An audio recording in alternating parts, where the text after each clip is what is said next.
Hello，大家好，又係我裝修同大家講裝修啦。如果大家用 Central Heating，但係唔知點解一啲房太熱，另外有啲房開極都唔暖呢，咁就可能要 balance 一下全屋嘅 radiator 啦。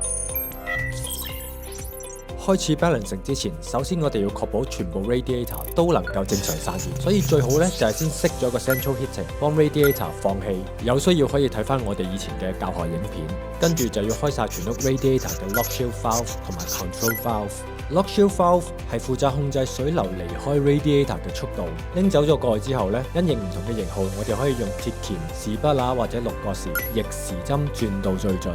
而 control valve 咧係入水嘅位置，通常已經裝咗 TRV 㗎啦，咁只要將佢扭到全開就 OK 啦。第三步就係開着翻個 central heating，再記錄低 radiator 散熱嘅次序。咁通常咧近 boiler 嘅 radiator 咧會最先開始熱嘅，呢個程序就係俾我哋知道翻屋企嘅熱水會先流向邊個 radiator。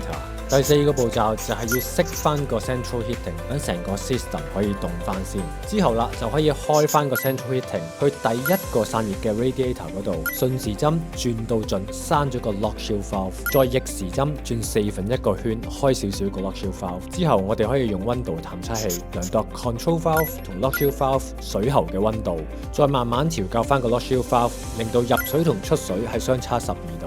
咁校完第一個 radiator 之後啦，我哋就可以依照 radiator 發熱嘅次序重複以上嘅步驟。理論上第二個 radiator 嘅 lock shield valve 會比第一個 radiator 開大少少嘅，如此類推。講就幾分鐘，如果做嘅話咧就起碼幾粒鐘噶啦。咁希望大家順利啦，我哋下集再見啦，拜拜。